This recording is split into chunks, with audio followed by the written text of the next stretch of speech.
नमस्कार दर्शक बंधु मु सूर्य मोर कार्यक्रम आउ एक अध्याय सूर्य अतिथि आपण मान आगे एमती एक आज उदीयमान तो कहनी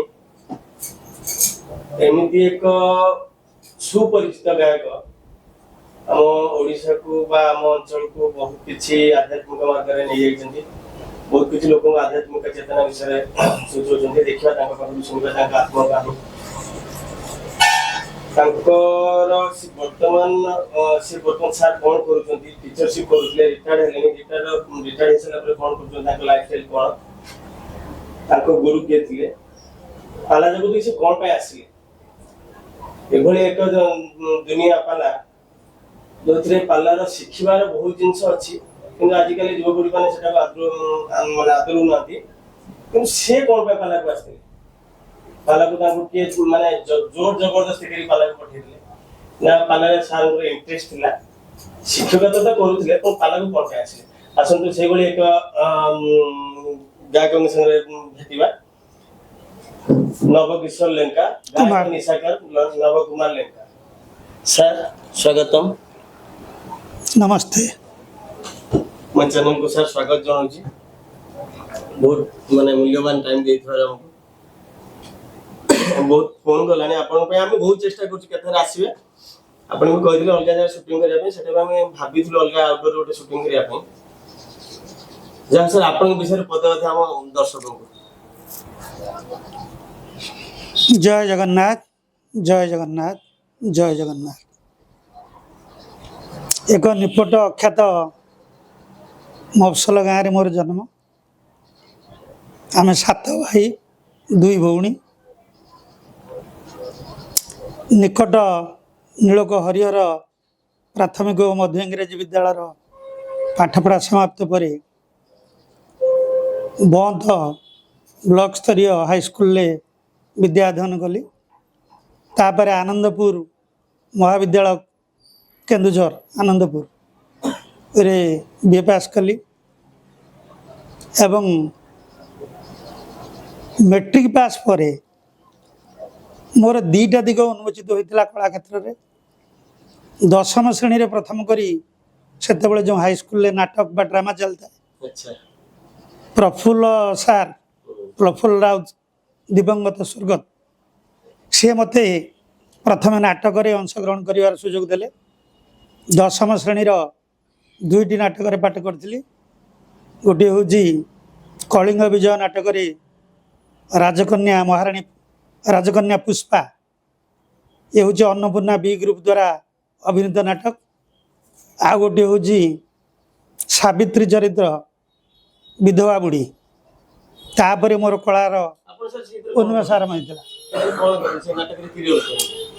प्रथम रात्रि रे मोर थिला हिरोइन आ द्वितीय रात्रि थिला गोटे विधवा बुढ़ी तापर नाटक जगत में बसिली गाँव पिला मानक एकत्रित करी यात्रा संगठन बा क्लब गढ़िलु 100 खंड नाटक रे पाठ कर ना छात्र जीवन ले आईए पास कला पर से +2 नथिला आईए थिला आईए इंटरमीडिएट इन आर्ट्स रे पाठ पढ़ा समय आखपाख 10 खंडी गाँव जो नाटक संस्था सब चलता गाँ ड्रामा रज उपलक्षे हुए एवं विभिन्न पर्वपर्वणी दुर्गा पूजा पंचुक पुनई मकर यही उद्देश्य जो ग्राम मानक यात्रा हुए से यात्रा रे मु डायरेक्शन देवाक जाए 5टा अनुष्ठान ले एवं 2टी यात्रा पार्टी गढ़ी आईए पास पर मुझे भी विभिन्न अंचल को नहीं कल कर नाटक मंचस्थ कर आम गाँव में आम जेजेबापा अमल गोटे पाला अनुष्ठान थिला ग्रामवासी माने मिलित भाव में मत कहले जे यात्रा प्रति आग्रह न करी पाला प्रति टिके आग्रह कले केमती होता अच्छा किंतु पिला बेले गोटे भल जिनस थिला मु जो चतुर्थ पंचम पाठ पढ़ुली ठीक से समय आम गाँव केतक वर्षियान वृद्ध लोक लक्ष्मण स्वर्गत लक्ष्मण चरण महांती स्वर्गत क्षेत्रवासी नायक अणबंदी स्वाधीनता संग्रामी स्वर्गत वृंदावन जेना आउ एबे जीवित अच्छा आम भागवतुंगी ଆଉ ପାଲା ଅନୁଷ୍ଠାନର ସଭାପତି ଶ୍ରୀଯୁକ୍ତ ଦୀନବନ୍ଧୁ ନାୟକ ଏମାନଙ୍କର ପ୍ରେରଣା ଓ ଉତ୍ସାହ ମୋତେ ପାଲା ଆଡ଼ିକି ଟାଣିଲା। କିନ୍ତୁ କୁନି ପିଲାବେଳେ ଯେତେବେଳେ ଚତୁର୍ଥ ପଞ୍ଚମରେ ମୁଁ ପାଠ ପଢ଼ୁଥିଲି ସେହି ସମୟରେ ଆମ ଗାଁର ବୁଢ଼ାମାନେ ଆମ ପିଣ୍ଡାରେ ବସନ୍ତି ଏବଂ ମୋତେ କହନ୍ତି ଯେ ତମ ଘରେ ବହୁତ ପୋଥି ଅଛି, ପୁରାଣ ଅଛି, ତୁ ଗୋଟିଏ ଅଧ୍ୟାୟ ପଢ଼। ମୁଁ ତ ଛୋଟ ପିଲା, ମୁଁ କେବଳ ଅକ୍ଷର ଶିଖିଥିନି ଆଉ ପାଠ ପଢ଼ି ଚାଲିଥିନି। ସେ ବହିଟି ପଢ଼େ କିନ୍ତୁ ମୁଁ କିଛି ବୁଝିପାରେ ନାହିଁ। କିନ୍ତୁ ସେମାନେ ପାଠ ନ ପଢ଼ିଥିଲେ ବି ପୁରାଣ ଜ୍ଞାନ ତାଙ୍କର ଏତେ ଥିଲା ଯାହାକି ସେଇଟା ମୋତେ ସିଏ ବୁଝେଇ ଦେଉଥିଲେ, ଯାହାଫଳରେ ମୋଟ କାହାଣୀ ମୋର ସରିଥିଲା ଏବଂ ପୌରାଣିକ ହଁ ପୌରାଣିକ ତଥ୍ୟ କାହାଣୀର ମୋର ଜ୍ଞାନ ଆସିଯାଇଥିଲା। ତାପରେ ଗୋଟିଏ ଦିଗରେ ଚାଲିଥାଏ ନାଟକ, ଅନ୍ୟ ଦିଗରେ ପାଲାରେ ମୁଁ ପ୍ରବେଶ କଲି। ହଁ, ଆମ ଗାଁରେ ପ୍ରତିବର୍ଷ ପାଲା ହୁଏ, ମାନେ 3 ରାତି ବାଦ ପାଲା ହୁଏ। ଭଣ୍ଡାର ଓଡ଼ିଆ ପଳାଶ ଓଡ଼ିଆ 2ଟା ଗାଁ ମିଶିକି ପାଲା ଅନୁଷ୍ଠାନ ଗଢ଼ିଥିଲେ। ମୁଁ ଏଠି ଆଗରେ ବସିକି ପାଲା ଦେଖେ। ଗାୟକ ମାନେ ମୋତେ ଭାରି ଆଦର କରନ୍ତି। ଆମ ଘର ପାଖରେ ଗୋଟିଏ ଦଳ ବି ରହନ୍ତି, ତାଙ୍କର ସେବା ପୂଜା ଏବଂ ଧୀରେ ଧୀରେ ସେଥିପ୍ରତି ଆଗ୍ରହ ସୃଷ୍ଟି ହେଲା। ଏବଂ ଗାଁରେ ଏଇ ଯେଉଁ ମୁଖ୍ୟ ବ୍ୟକ୍ତିମାନଙ୍କ କଥା କହିନି, ସ୍ୱର୍ଗତ ଲକ୍ଷ୍ମଣ ମହାନ୍ତି ଆଉ ସ୍ୱର୍ଗତ ଅଣବନ୍ଦୀ ସ୍ୱାଧୀନତା ସଂଗ୍ରାମୀ କ୍ଷେତ୍ରବାସୀ ନାୟକ, ବୃନ୍ଦାବନ ଜେନା, ଏମାନେ ମଧ୍ୟ ବିଭିନ୍ନ କାବ୍ୟ ପୁସ୍ତକ ମୋତେ ସହଯୋଗ କଲେ। ତାଙ୍କ ଘରେ ଥିବା କାବ୍ୟ ପୁସ୍ତକ ମାନେ ମୋତେ ଦେଲେ।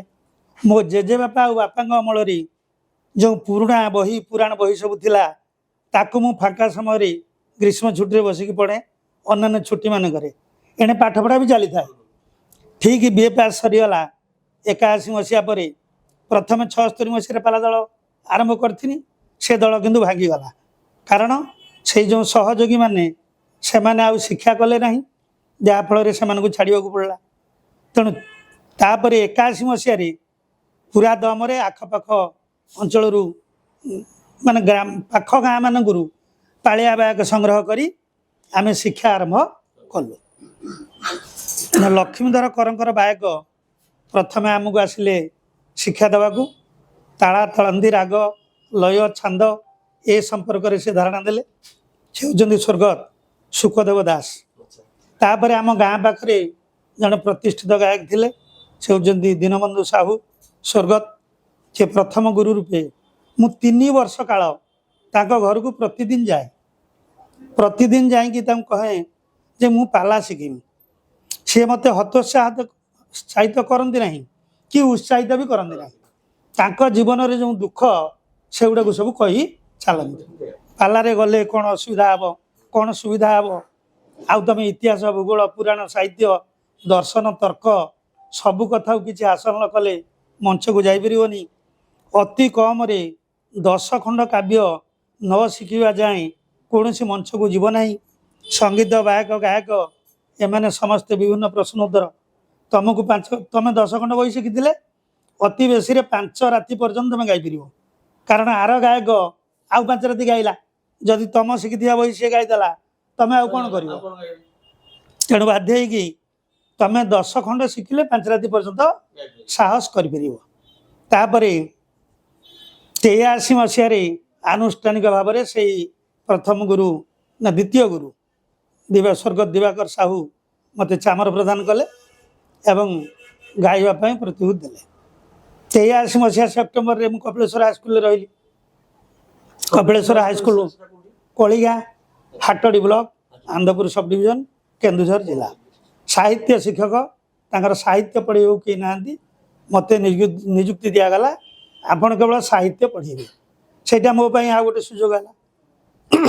ଏବଂ ପରବର୍ତ୍ତୀ ପର୍ଯ୍ୟାୟରେ ମୋର ଏଇ ପାଲା ପ୍ରତି ଆଗ୍ରହ ଧୀରେ ଧୀରେ ବଢ଼ିଲା ଏବଂ ପାଲା ପ୍ରଥମ ମଞ୍ଚସ୍ଥ ହେଲା 1984 ମସିହା ଆମ ସ୍କୁଲ ପରିସରରେ। ଆମ ଗ୍ରାମ ନୁହେଁ, ଯେଉଁ ସ୍କୁଲରେ ମୁଁ ଥିନି କପିଳେଶ୍ୱର ହାଇସ୍କୁଲ କଳିଗାଁ, ସେଠି ଗୋଟେ ପୁରୁଣା ପାଲା ଅନୁଷ୍ଠାନ ଥିଲା। ତାଙ୍କ ଅନୁଷ୍ଠାନଟି ବନ୍ଦ ହେଇଯାଇଥିଲା।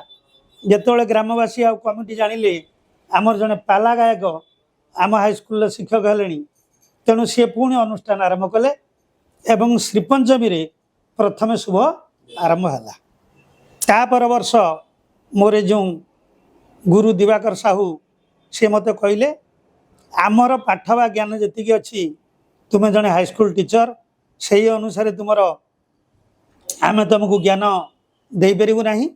आम जिले तथा राज्यर सबुठ बड़ गायक गायक मंजुल एवं बहु उपाधिधारी होती सारणा ग्राम अधिष्ठित गायक स्वर्गत अनिरुद्ध पाणिग्राही ताकू से बंकवासुली मंदिर में मत डकैकी साक्षात करेले एवं सी जाकि मत संस्कृत नाटक सब शिक्षा देले नैषध शिक्षा देले प्रबंध पूर्णचंद्र सुभद्रा प्राचीन काव्य एवं केतक ट्रिक मत बतैले जे तमें पाठ पढ़िच बही निजे किसी किण एवं प्रति वर्ष तुम कि बही संग्रह करने को चेष्टा कर एवं बसंत वर्णना संध्या वर्णना सकाळ वर्णना नारी रूप वर्णना एवं चाटुक्ति यही जो आलंकारिक जिनस गुड़िक तमें विभिन्न काव्य साहित्य संग्रह कर वैदेही विलास लावण्यवती कोटि ब्रह्मांड सुंदरी रसिक हारावली ये कवि सम्राट उपेन्द्र भंजक साहित्य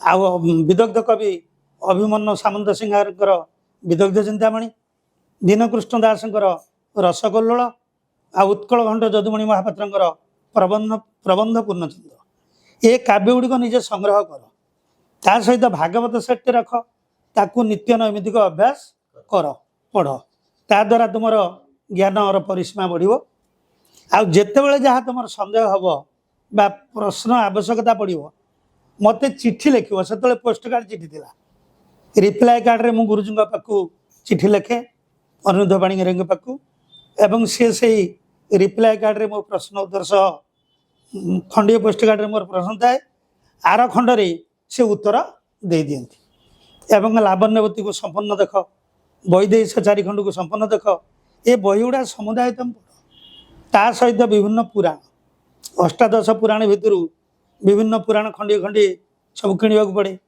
से स्कूल दरमापाती मिल ना पैसा पत्र सुविधा ना आ किंतु पाला मिले ता सहित स्कूल अल्प किसी खर्च भी दियंती कमिटी दिए हाँ ग्रामवासी दियंती से ही पैसार मु समुदाय बही किणी दिए जी पैसा मिले से पैसा मु बही किणे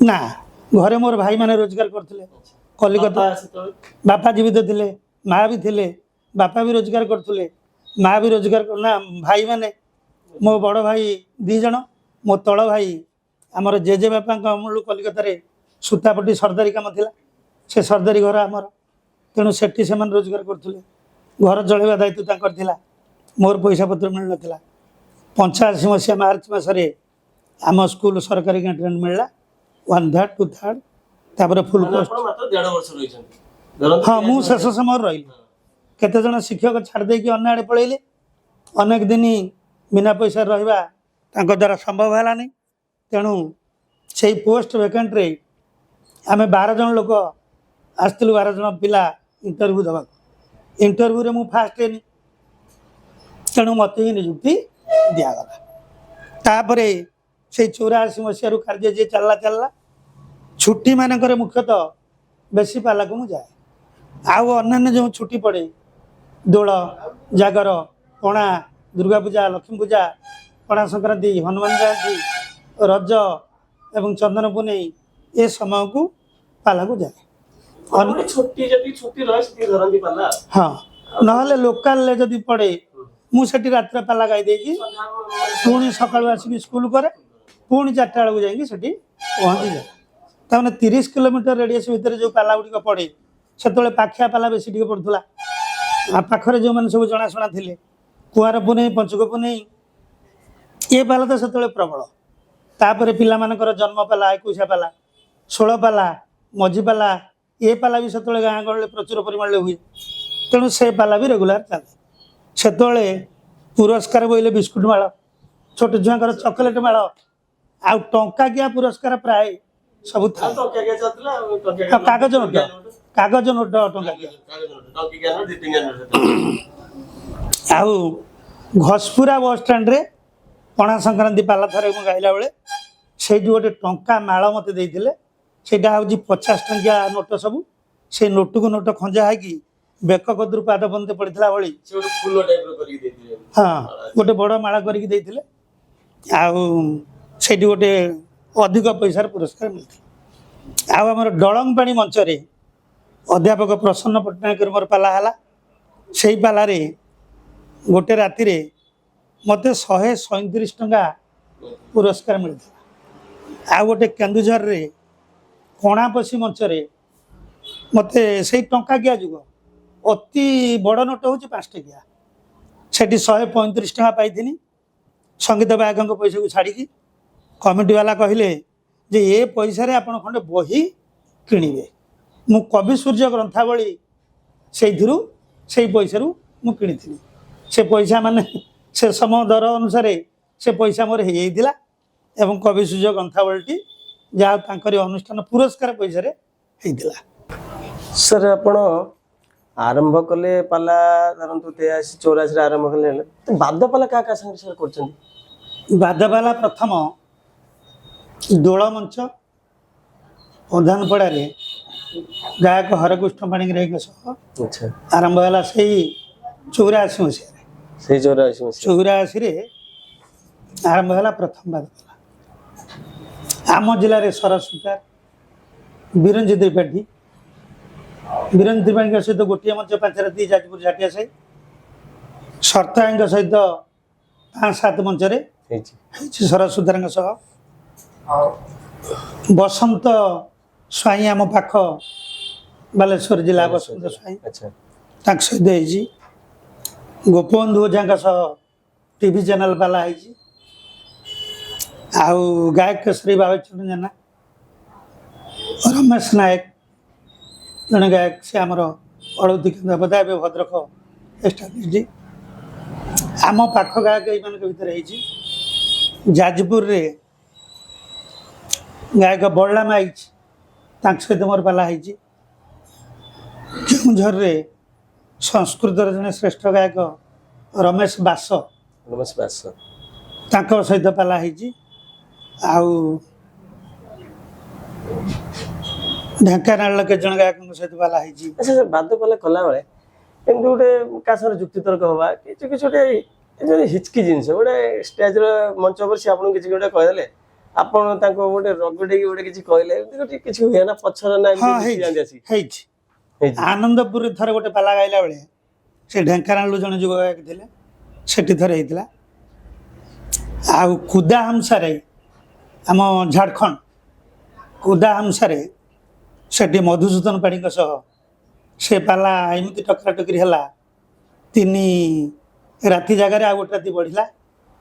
ଏବଂ ଯାଜପୁର ରୋଡ଼ ବୈତରଣୀ ରୋଡ଼ରେ ପ୍ରମୋଦ ନାୟକର ମୋର ପାଲା ହେଉଥିଲା ବେଳେ ଭାଗବତର ଗୋଟେ ପଦ ଉପରେ 3 ରାତି ମଞ୍ଚ ପାଲା ସତ୍ୟ, କିନ୍ତୁ ବାଧ୍ୟ ହେଇକି 4ର୍ଥ ରାତି ପାଲା ଏଠି ହେଲା, କାରଣ ସେ ସମାଧାନ ମାନେ ଗୋଟେ ପଦକୁ ନେଇକି 3-4 ରାତି ସମାଧାନ ଚାଲିଲା, କିନ୍ତୁ ସେ ସମାଧାନ ତାର ବାହାରିଲାନି। ଶେଷ ପାଳି ପର୍ଯ୍ୟନ୍ତ ସମାଧାନ ଦେଇପାରିଲେ ନାହିଁ। ହୁଁ, ମୋର ପାଳି ସେତେବେଳକୁ ଅଲରେଡି 3ୟ ରାତି ସହ ସରିଯାଇଛି। ଆଚ୍ଛା, ତେଣୁ ତା ପରଦିନ ପାଲା ହେଲା, ମୋତେ ଯେତେବେଳେ କହିଲେ ମାନେ ମଞ୍ଚ ବାହାରେ ଆମେ କାହାକୁ କିଛି କହିପାରିବୁ ନାଇଁ ନାହିଁ, ଯଦି ମଞ୍ଚ ରହିବ ଆଉ ଗୋଟେ ରାତି ପାଲା ସେଠି ବଢ଼ିଥିଲା, ତା ଉପରେ ହିଜାଜ ହେଇଥିଲା। ଆଉ ତତ୍ତ୍ୱ ଭାଗବତ ମାଳିକା ୟା ଉପରେ 5 ରାତି ପର୍ଯ୍ୟନ୍ତ ଆମେ କୌଣସି କାହାଣୀ ନ ଧରି, ମାନେ କେବଳ ପୁରାଣ ସାହିତ୍ୟର ପାଖାପାଖି ଯାଇ ତାକୁ ଆମେ 5 ରାତି ପର୍ଯ୍ୟନ୍ତ ଗାଇପାରୁଛୁ। ଆଉ ହେଉଛି ଏଠି ଆପଣଙ୍କର ସାର୍ ଆଉ ଗୋଟେ ପଦ କଥା କହିବି, ମୋ ମନରେ ପ୍ରାୟ ବେଳେ ଏ ଜିନିଷ ଉଙ୍କି ମାରେ, ମାନେ ରାଧା ଜିନିଷ ସବୁଆଡେ ଉଜ୍ଜୀବିତ। ରାଧା ଆମେ ଯୋଉ କହୁଛନ୍ତି ରାଧାକୃଷ୍ଣଙ୍କର ଅପ୍ରାକୃତିକ ପ୍ରେମ, ଆପଣ ଦେଖନ୍ତୁ ସବୁ ପୁରାଣରେ ରାଧାଙ୍କର ବର୍ଣ୍ଣିତ ଅଛି, କିନ୍ତୁ ଭାଗବତରେ ଜଗନ୍ନାଥ ଦାସ କାହିଁକି ରାଧାଙ୍କୁ ଉଜ୍ଜୀବିତ କରିନାହାନ୍ତି? ରାଧା ବୋଲି କେହି ନାହାନ୍ତି। ଏଇଟା ଓଡ଼ିଆ ସାହିତ୍ୟର ଇତିହାସ ଯୋଉ ଗାୟକମାନେ ପଢ଼ିଛନ୍ତି ସେ ବାବଦରେ ତାଙ୍କ ଧ୍ୟାନ ଧାରଣା ଅଛି। ପଞ୍ଚସଖା ଯୁଗରେ ଯେଉଁ ଅଚ୍ୟୁତ ଅନନ୍ତ ଯଶୋବନ୍ତ ବଳବନ୍ତ ଜଗନ୍ନାଥ ପଞ୍ଚସଖା ଥିଲେ, ଜଗନ୍ନାଥ ଦାସଙ୍କ ବ୍ୟତୀତ ଆଉ 4 ଜଣ ଯାକ ଗୌଡ଼ୀୟ ବୈଷ୍ଣବ ଧର୍ମ ଶ୍ରୀ ଚୈତନ୍ୟ ମହାପ୍ରଭୁଙ୍କର ଥାରୁ ଓ ଶିଷ୍ୟଙ୍କ ଠାରୁ ନେଇଥିଲେ। ଆଚ୍ଛା, କିନ୍ତୁ ଜଗନ୍ନାଥ ଦାସ ଓଡ଼ିଆ ବୈଷ୍ଣବ ଧର୍ମରେ ମିଶି ନାହାନ୍ତି, ନା ଗୌଡ଼ୀୟ ବୈଷ୍ଣବ ଧର୍ମରେ ମିଶି ନାହାନ୍ତି। ଆଚ୍ଛା, ବୈଷ୍ଣବ ଧର୍ମ ସେତେବେଳେ ଦ୍ୱିତୀୟ ହେଇଗଲା, ଗୋଟେ ହେଉଛି ଓଡ଼ିଆ ବୈଷ୍ଣବ ଧର୍ମ, ଆଉ ଗୋଟେ ହେଉଛି ଗୌଡ଼ୀୟ ବୈଷ୍ଣବ ଧର୍ମ। ଶ୍ରୀ ଚୈତନ୍ୟ ମହାପ୍ରଭୁ ଯେଉଁ ନାମ ପ୍ରଚାର କଲେ ସେଟା ହେଲା ଗୌଡ଼ୀୟ ବୈଷ୍ଣବ ଧର୍ମ। ଆଉ ଜଗନ୍ନାଥ ସଂସ୍କୃତିର ଯିଏ ସେବକ ଜଗନ୍ନାଥ ଦାସ, ସେ ଓଡ଼ିଶାର ବିଷ୍ଣୁ ଭକ୍ତଙ୍କୁ ବୈଷ୍ଣବ କୁହାଯାଏ। ତେଣୁ ସେ ଜଗନ୍ନାଥକୁ ଶ୍ରେଷ୍ଠ ବୋଲି ମାନି ସିଏ ସେଇ ଉତ୍କଳୀୟ ବା ଓଡ଼ିଆ ବୈଷ୍ଣବ ଧର୍ମ ରହିଯାଇଥିଲେ। ଓଡ଼ିଆ ବୈଷ୍ଣବ ଧର୍ମ ନିୟମ ଅନୁଯାୟୀ ଆମର ରାଧା ସ୍ୱତନ୍ତ୍ର ଚରିତ୍ର ସୃଷ୍ଟି ହେଇନାହିଁ। ସେଇଥିପାଇଁ ଭାଗବତରେ ରାଧା ସମ୍ପର୍କରେ ସେ କିଛି ଲେଖି ନାହାନ୍ତି। ତାଙ୍କର ଶ୍ରେଷ୍ଠ ସାହିତ୍ୟ ହେଉଛି ଭାଗବତ। ଆଉ ଅନ୍ୟାନ୍ୟ ପ୍ରାୟ କାବ୍ୟ ଜାଗାରେ ସାହିତ୍ୟ ମୁଁ ଥିଲେ ବି। ଶୁଣେ, ମୁଁ ପାଲା କିନ୍ତୁ ଶୁଣିବାକୁ ବ୍ରହ୍ମ ବୈବର୍ତ ପୁରାଣ ପ୍ରକୃତି ଖଣ୍ଡରେ ହୁଁ ରାଧାକୃଷ୍ଣଙ୍କର ପ୍ରେମ ବର୍ଣ୍ଣନା ହେଇଛି, ଯାହାକି ପରବର୍ତ୍ତୀ ପର୍ଯ୍ୟାୟରେ ଗୌଡ଼ୀୟ ବୈଷ୍ଣବ ଧର୍ମ ଦୀକ୍ଷା ନେଇଥିବା ଲୋକ ବିଦଗ୍ଧ କବି ଅଭିମନ୍ୟୁ ସାମନ୍ତ ସିଂହାର ଆପଣଙ୍କର ଦୀନକୃଷ୍ଣ ଦାସ ରସକଲ୍ଲୋଳରେ ରାଧା ଚରିତ ଓ କୃଷ୍ଣ ଚରିତ, ସାତଖଣ୍ଡିଆ ହରିବଂଶ ମହାପୁରୁଷ ଅଚ୍ୟୁତାନନ୍ଦ ଦାସଙ୍କର, ଖଣ୍ଡିକିଆ ହରିବଂଶ ନାରାୟଣ ଦାସଙ୍କର, ତାପରେ ଚୈତନ୍ୟ ଚରିତାମୃତ, ସେଥିରେ ମଧ୍ୟ ସେ ତ ରାଧା ପ୍ରେମରେ ସବୁ ଇଏରେ ଅଛି ମୋଟାମୋଟି ରାଧାଙ୍କର ଇଏ। ଅନେକ ମୁଁ ଅନେକ କେବଳ ସେ କାବ୍ୟ ଗୋଟିଏ ସାହିତ୍ୟ ଜିନିଷ ଭାଗବତରେ ରାଧାଙ୍କର କିଛି କଥାଟା ନାହିଁ। ନାହିଁ। ଅଛି ଏବେ କିଛି ବହି ମିଳୁଛି ଯୋଉଠି କେବଳ ରାଧା ଅକ୍ଷର ଦିଟା କେବଳ ଅଛି। ଯେଉଁ ଗୋବିନ୍ଦ ଗୋବିନ୍ଦ ଗୋବିନ୍ଦ ପଦୁ ଗଳୁଛି ମକରନ୍ଦ, ସେ ମକରନ୍ଦ ପାନ କରି ହେଳେ ତରିଲେ ବ୍ରଜନାରୀ, ସେ ବ୍ରଜନାରୀଙ୍କ ପୟରେ ଚିତ୍ତମ ଥାଉ ନିରନ୍ତରେ, ଚିତ୍ତମ ନିରନ୍ତରେ ଥାଉ ହାକୃଷ୍ଣ ବୋଲି ଯିବ ଯାଉ। ହାକୃଷ୍ଣ ବୋଲି ଯାଉ ଯିବ ମୋତେ ଉଦ୍ଧର ରାଧା ଧବ। ସେଇଟା କିନ୍ତୁ ପୁରୁଣା ବହିରେ ଆମ ଜେଜେବାପାଙ୍କ ଅମଳ ବହି ଯେଉଁ ଆମ ଘରେ ଅଛି, ସେଇଟା ଥିଲା ମୋତେ ଉଦ୍ଧର ପଦ୍ମନାଭ। ଆପଣଙ୍କର ଦାନ୍ତୁଣି ପାଲା ମୟୂରଭଞ୍ଜ ପାଞ୍ଚରାତିରେ ସେଇ କଥା ଜଣେ ସାର୍ ମୋତେ ପ୍ରଶ୍ନ କରିଥିଲେ ଯେ ଭାଗବତରେ ରାଧା ନାହିଁ, ଅନେକ ଗାୟକ କହୁଛନ୍ତି। ମୁଁ ଆପଣଙ୍କୁ କାଲି ଆଣିକି ବହି ଦେଖେଇବି ଯେ ରାଧା ନାଁ ଦି ଅକ୍ଷରଟା ଅଛି। ରାଧା ସମ୍ପର୍କ ରାଧା ଦବ। ମୁଁ ତାଙ୍କୁ କହିନି ଆପଣ ଯଦି ଧର୍ମଗ୍ରନ୍ଥ ଷ୍ଟୋର ପୁରୁଣା ଏଡିସନ ବହିରେ ଦେଖିବେ ତାହେଲେ ଆମେ ମାନିବୁ, କିନ୍ତୁ ନୂତନ ଏଡିସନରେ ଅଛି। ଆଉ ସରସ୍ୱତୀ ବିଦ୍ୟା ଭଣ୍ଡାର ଯୋଉ ଭାଗବତ ଛପେଇଛି ସେଥିରେ ଅଛି ମୋତେ ଉଦ୍ଧର ପଦ୍ମନାଭ ବଦଳରେ ମୋତେ ଉଦ୍ଧର ରାଧା ଦବ। ମାନେ ସେଟା ଆମ ଦୋଷ କାର ଦବା, ସେଟା ସେ ମାନେ ଯେତେବେଳେ ସେ ପ୍ରେସର ଦୋଷ ନା କିନ୍ତୁ ତାପରେ ଏଡିସନ ଦୋଷ। ଏଇଟା ପରବର୍ତ୍ତୀ ପର୍ଯ୍ୟାୟରେ ଯୋଉଟା ହେଇଛି, ପ୍ରଥମ ପର୍ଯ୍ୟାୟରେ ନାହିଁ। ଆଚ୍ଛା, ଗାୟକ ଶାଖର ଜଗନ୍ନାଥ ବେହେରା ଯିଏ ଏପର୍ଯ୍ୟନ୍ତ ଜୀବିତ ଅଛନ୍ତି, 100 ବର୍ଷରୁ ବୟସ ତାଙ୍କୁ ପଦାର୍ପଣ କଲାଣି, ଶତାୟୁ ପୁରୁଷ ସେ ହେଲେଣି, 100 ବର୍ଷିଆ ଲୋକ, ଜ୍ଞାନ ଗୁଣର ଗନ୍ତାଘର। ତାଙ୍କ ପାଲାରେ ଆମେ ଜାଣିଛୁ, ତାଙ୍କ ପାଲା ବହୁବାର ଦେଖିଛୁ ବହୁ ମଞ୍ଚରେ ଏବଂ ସମ୍ମିଳନୀରେ ବି। ସେ ବି ଅନେକ ଦିନ ଆମ ନିଖିଳ ଉତ୍କଳ ପାଲା ଗାୟକ ପରିଷଦର ସଭାପତି ଥିଲେ। ସିଏ କହନ୍ତି ରାଧା ଚରିତ୍ର ଏକ କାଳ୍ପନିକ ଚରିତ୍ର। ପ୍ରକୃତି ଖଣ୍ଡ ବ୍ରହ୍ମ ଏଇଟା କଣ ପାଇଁ ସମସ୍ତେ ଆପଣ ଗୋଟେ ପ୍ରମାଣ ଦେଇଦେଲେ ୟା ତ ଅଛି ମୋତେ ଉଦ୍ଧାର ରାଧା ଦବ, ନିହାତି ରାଧାଙ୍କ ନାମ ଅଛି। ରାଧା ଦବ କିଏ? ସେ କୃଷ୍ଣ। ରାଧା ଭଳି ଏକ ବିଶାଳ ଚରିତ୍ର ଅନ୍ୟ ସାହିତ୍ୟରେ ଟୋଟାଲ କାବ୍ୟ ଭିତରେ ଅଧିକ ଅଧିକ କଥା ରଖା ହେଇଛି ଏବଂ ରାଧାଙ୍କୁ କୃଷ୍ଣ ବିବାହ କରିଛନ୍ତି ସାତଖଣ୍ଡିଆ ହରିବଂଶରେ। ଅଚ୍ୟୁତାନନ୍ଦ ମହାପୁରୁଷ ଭଳି ଲୋକ ରାଧା କୃଷ୍ଣ ବିବାହ କରିଛନ୍ତି। ତାଙ୍କର ଦିଟା ପୁଅ ବି ହେଇଛନ୍ତି। ପୁରୋହିତ ହଉଛନ୍ତି ନାରଦ ମହର୍ଷି। ସେ ତାଙ୍କୁ ବିବାହ କରାଇବା ପରେ କିନ୍ତୁ ଅଲଗା ପୁରାଣରେ ସେଟା ପ୍ରମାଣ ହେଲା ରାଧାକୃଷ୍ଣ ମାଇଁ। ନା, ରାଧାକୃଷ୍ଣଙ୍କର ମାଇଟା ନିୟମ ଅଛି। ତାଙ୍କର ପୂର୍ବଜନ୍ମ ଅନୁଯାୟୀ ସେ ଜଣେ ଋଷି ଥିଲେ। ଯୋଉ ଋଷିକୁ ଏ କନ୍ୟା ନଦୀର ଉପର ମୁଣ୍ଡରେ ସ୍ନାନ କରୁଥିଲେ। ସ୍ନାନ କରୁଥିଲା ବେଳେ ତାଙ୍କ ମୁଣ୍ଡ ଧୋଉଥିଲେ, ଯୋଉ ଏକ ଲମ୍ବା ଚୁଟି ଆଉ ଯୋଉ ଫୁଲ ଭାସି ଆସିଲା, ସ୍ନାନ ବେଳେ ତଳକୁ ଭାସି ଆସିଲା।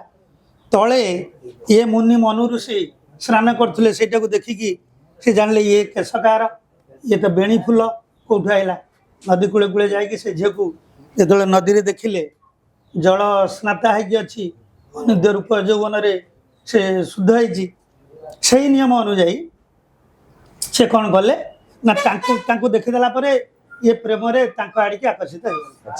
ତେଣୁ ଚାହିଁଲେ ତାଙ୍କୁ ବିବାହ କରିତେ, କିନ୍ତୁ ସେ ଜନ୍ମରୁ ଭଗବାନଙ୍କୁ ତପସ୍ୟା କରିଥିଲେ ଭଗବାନଙ୍କୁ ପାଇବା ପାଇଁ। ତେଣୁ ଭଗବାନ କହିଲେ ତମେ ପରବର୍ତ୍ତୀ ଜନ୍ମରେ ହବ ଚନ୍ଦ୍ରସେନା, ନାମ ମାତ୍ର ରହିବ, ସ୍ୱାମୀ ହେଇକି ମୁଁ ତାର ସ୍ୱାମୀ ହେବି। କେବଳ ଏତିକି ନୁହେଁ, ସତ୍ୟ ଯୁଗରେ ବି ଏ କାହାଣୀ ଅଛି ପୁରାଣ ମାନଙ୍କରେ। ସତ୍ୟ ଯୁଗରେ ବି ସେମିତି ଜଣେ ଲୋକ, ଜଣେ ସାଧୁ, ସିଏ କନ୍ୟାକୁ ବିବାହ କରିବାକୁ ଚାହୁଁଥିଲା ବେଳେ ଇଏ ତାକୁ ଅସ୍ୱୀକାର କଲେ, ଯାହା ପାଇଁ ସିଏ ତାଙ୍କୁ ଅଭିଶାପ ବି ଦେଇଥିଲେ। ଆଉ ଗୋଟେ ପ୍ରଶ୍ନ ଅଛି, ମୋ ମାନେ ସାର୍ ଖରାପ ଭାବିବେନି, ମାନେ ମୁଁ ଜାଣିବାକୁ ଚାହୁଁଛି, ଲୋକମାନେ ବି ଜାଣୁଛନ୍ତି, ଏଟା ଭଲ ଲାଗିବ। जय विजय अभिशप्त होइतिले सेटा केते जुग पे सारे माने हाँ ठीक है फॉर माइंडसेल्फ मो तीन जुग पे से हेतिले अच्छा हिरण्यकश्यप प्रथम रहिले तापरे रहिले आपनकर रावण कुंभकर्ण तापरे दंतवक्र आउ आपनकर शिशुपाल अच्छा कली जुग रे भी से माने मते जण कहले कली जुग रे भी से तांकर अभिशप्त थिला कली जुग जगाई माधव बोली जो हमर थिले जगाई माधव जो दुष्ट। हां दुष्ट थिले जेहेतु भगवानकर से शत्रु न हले तो से मुक्ति पाइबेनी से जगाई माधव हल्ला परे तापरे जो दुष्ट थिले से तापरे मुक्ति पाइले ना आपनकर वैदेश विलास रे स्पष्ट रूपे से लिखिजंती जेतले बाळखिल्या ऋषि ब्रह्मांकर चारि पुत्र जगन्नाथ दर्शन ले माने वैकुंठपुर रे भगवान का दर्शन ले जाइतिले ये दुई जण जय विजय द्वारी थे ये तांको छाड़िले नहीं कहले एते टिकी टिकी पिला ये तो छोट पिला एकर रूप होची शिशु अवस्था अति बेसी रे 5 वर्षिया पिला परी कहले एमानकर कोन तपस्या फल तलाणी वैकुंठ को सदैव ठाकुर दर्शन तेणु करे दुआर को से छाड़ले छाड़लेनी तेणु ये कहले जे वैकुंठपुर होची सतगुण रास्ता एठी रजगुण किंवा तमगुण नाही तेणु तमे को बाबद रे हमको अटक करज तेणु ये तले दृष्ट प्रवृत्ति देखैचंदी जे वैकुंठ न मानु आमे वैकुंठ न मानु आमे वैकुंठे पालित माने कवि सम्राट उपेन्द्र भंज वैदेश विलास रे कहले आमे वैकुंठ रे अछु भगवान वैकुंठ का द्वारा पालित भगवान कर आउ गोटे नाम भी वैकुंठ अछि तांको पूरा वैकुंठ नाम भी वैकुंठ तेणु वैकुंठ न मानु आमे वैकुंठे पालित जय विजय कहले आम वैकुंठ रे अछु वैकुंठ को आमे भगवान को मानु ना तेणु से तमगुण अधिकारी तुम अभिशाप देते एवं भगवान भी तांकरी पई 3 थर जन्म नेले आ कली जुग रे ताहा प्रमाण कहीं कौन पुराण ले नहीं कहीं जोड़ी जोड़ा कि परवर्ती पर्याय कहते अलग कथा अच्छा सर आउ शेष प्रश्न मोर आपनकर वर्तमान युवपीढ़ी की आपण कोन कहबे युवपीढ़ी जो माने कि वर्तमान देखंतो माने कमर्शियल दिगरे बेसी जाउछन जेमते हला आपण यात्रा कोठी मेलोडी होउची मेलोडी देखंतो भजन समारोह भी हेने भी सेठी बेसी नथिबे जुव किनु मेलोडी माने जोटा रंगीन रंगमंच कहंती रंगीन रंगमंच पाखरे सेठी बेसी लोक थिबे यात्रा रे बेसी लोक थिबे आपण देखंतो वर्तमान वयस्क लोक विषय आछन बहुत वयस्क लोक होछन जो माने कि से जिंस प्रकृति के आदर होछन किंतु आम युवपीढ़ी कहीं पाला कर जो पाला आमर बर्तमान राष्ट्रीय मान्यता प्राप्त बर्तमान आम आमको पालार मान्यता दिहला ओडिशार पालार मान्यता दिहला तापर भी आम युवपीढ़ी पाला को कौन एते घून्य चोख देखुं बहुत युवपीढ़ी अच्छा पाला बाट गला पाला वाला हाय हाय हाय गोटे देखिए गोटे आसे मन कौन सर एमती कौन कारण विविध अच्छी आपणकर प्रथम यात्रा पाला दासकाठिया एमती अल्प केतक एंटरटेनमेंट प्रोग्राम सब थिला मन मुग्धकर आउ कला विकास में 2-3टी मात्र व्यवस्था थिला अल्प अल्प यात्रा परवर्ती पर्याय आ पालाटा पूर्ण धार्मिक व्यवस्था अनुसार थिला से समय लोक पुराण साहित्य पढ़ा शिक्षित लोक संख्या कम थिला तेणु केवल गायक ही पुराण साहित्य संस्कृति उपर आलोचना करती एवं से जो परंपरार पाला थिला बहुत उच्चकोटर पाला थिला एक द्वितीय रे गाइबा ठू आरंभ करके विभिन्न कथा से सब जानते वर्तमान मीडिया जुग है टीवी जुग है तापर यूट्यूब चैनल अधिक है आ मोबाइल है मोबाइल आज लोक घंटा पिंधु ना मोबाइल रेडियो यूज करूना मोबाइल टीवी आवश्यकता रोना मोबाइल बैंक को जावाक आवश्यकता पड़ूना गोटे छोटिया जंत्र भितर से सब प्रकार चिठी पत्र उठीगला एवं मोबाइल जरिया से माने विभिन्न पुराण पाला इत्यादि विभिन्न जिनस जानी पाइले जड़े जो कथा जानी न था तार आग्रह आसे एक द्वितीय रे पाश्चात्य संस्कृतिर माने प्रभाव वर्तमान बेसी मो बेसिकली सेटा को भाबे पाश्चात्य देशर संस्कृति देखो से माने हम देश संस्कृति के आदर तांको खाद्य तांको पोशाक तांको चलणी आम युवपीढ़ी की व्यतिक्रम करूची जो माने से आड़ी को अधिक प्रधान किंतु तांको युवपीढ़ी आम देश पाश्चात्य सभ्यता को अनुकरण करछन देखो पुरी मंदिर रे ना ना सब आड़े देखो आपण कर आम संस्कृति की से माने आपण उतला बेले तांको संस्कृति आम लोक किछि आपण उत आउ आम लोक पिला माने के भीतर नाही एकटा नहीं कारण आम अंचल रे प्राय 20-30 खंडे पाला मंच अच्छी आपण भी किसी मंच को जाइछन देखिछन सेठी सब बड़ीर लोक ଯୁବକ ବି କିଛି କମ୍ ନାହାନ୍ତି। ଆମେ ବି ଯେତେ ଆଡ଼େ ପାଲାକୁ ଯାଉଛୁ, ମୋ ଯିବାରେ କେନ୍ଦୁଝର, ମୟୂରଭଞ୍ଜ, ଭଦ୍ରକ, ବାଲେଶ୍ୱର, ଆପଣଙ୍କର ଝାଡ଼ଖଣ୍ଡ କିଛି ଅଞ୍ଚଳ ମୁଁ ଯାଇଛି, ଆଉ କଟକରେ କିଛି ମଞ୍ଚ ମୁଁ ଗାଇଛି, ପୁରୀ, ଢେଙ୍କାନାଳ। ଯେଉଁ ମଞ୍ଚକୁ ମୁଁ ଯାଇଛି ପ୍ରାୟ ଆମେ ଦେଖିଛୁ ବହୁ ପରିମାଣରେ, ଏବେ ବି ବହୁ ପରିମାଣରେ ଯୁବକ ଅଛନ୍ତି। ଗାଁର ଏକତା, ଗାଁର ଶୃଙ୍ଖଳା ଏବଂ ପାଲାବାଲା ମାନେ ବି ବହୁତ ଭଲ ପାଲାକାର ମାନେ ବି ଅଛନ୍ତି। ପାଲାର ପ୍ରକ୍ରିୟା ଅନୁଯାୟୀ ସେମାନେ ଠିକ୍ ସାଂସ୍କୃତିକ ଆଲୋଚନା କରୁଛନ୍ତି, ଯାହାଫଳରେ ଲୋକ ଜାଗା ମିଳୁନି ବସିବାକୁ। ଗୋଟେ ଗୋଟେ ମଞ୍ଚରେ 500-700 ଖଣ୍ଡେ ଲୋକ ଷ୍ଟାଣ୍ଡିଂରେ ରହୁଛନ୍ତି। ଏଇଭଳିଆ ମଞ୍ଚ ବିଷୟରେ ମୁଁ ଗୋଟେ ପାଳି ପରେ କିଛି ଲୋକ ଘରକୁ ଗଲେ ତାପରେ ଲୋକ ବସ ତାପରେ କିଛି ଯେଉଁ ଫାଙ୍କା ଚେୟାର ହବ କି ପାଲା ହବ ହେଲେ ଲୋକ ବସୁଛନ୍ତି। ତେଣୁ ପାଲାକୁ ଯଦି ପାଲା ଭଳି ଆପଣ ପରିବେଷଣ କରିବେ, କ୍ୟୁରିସିଟି ରହିବ, ଉତ୍କଣ୍ଠା ରହିବ, ସସ୍ପେନ୍ସ ରହିବ, ସେଇ କାହାଣୀ ଭିତରେ ସସ୍ପେନ୍ସ ରହିବ ଏବଂ ପ୍ରାଚୀନ କାବ୍ୟ ସାହିତ୍ୟର ନଜିର ରହିବ, ତାହେଲେ କିଛି ଅସୁବିଧା ହେବନି। କାରଣ ଆମେ 50 ଟଙ୍କା, 25 ଆଉ 50 ଟଙ୍କାରେ ମୁଁ ପାଲା 2-3 ବର୍ଷ ଗାଇଛି ଆରମ୍ଭ ବେଳେ। ତାପରେ 100, 150, 200, 300, 400, 300ରେ ମୁଁ ଆମ ଜିଲ୍ଲାରେ ଛାଡ଼ି 3 ଜଣ ଗାୟକ, ବରିଷ୍ଠ ଗାୟକ, ବହୁ ଜ୍ଞାନୀ ଗାୟକ ଅଲେଖ ଦାସ, ଗାୟକ ମଞ୍ଜୁଳ ଅଲେଖ ଚନ୍ଦ୍ର ଦାସ। ଆପଣଙ୍କର ମୟୂରଭଞ୍ଜ କୁଳୁଙ୍ଗିରେ ପ୍ରଥମେ ଆମେ 93 ମସିହାରେ ପାଲା ପରିବେଷଣ କରିଥିଲୁ। ତାମାନେ ସେଠି ଚାରିପଟରେ ଘଣ୍ଟା ଟଙ୍କା ହେଇଥିବ ମଞ୍ଚରେ, ଜଜ୍ ବସିଥିବେ ଚାରିପଟରେ, ଗୋଟିଏ ମିନିଟ୍ କାହାକୁ ଦିଆଯିବ ନାହିଁ। 7 ମାନେ 7ରେ ଗାୟକ ଉଠିବ, ତା ପୂର୍ବରୁ ଷ୍ଟାଫ୍ ଉଠି ସାରିଥିବେ। 7ରୁ 12:30ରୁ 1, ଗୋଟାକ ପରେ ଆପଣ ମଞ୍ଚ ଛାଡ଼ିବାକୁ ବାଧ୍ୟ, ନହେଲେ ସେ ଲାଇନ୍ କାଟିଦେଇକି ସୂଚେଇ ଦେବେ ଯେ ଆପଣଙ୍କ ସମୟ ସରିଯାଇଛି, ଆପଣ ଯାଆନ୍ତୁ।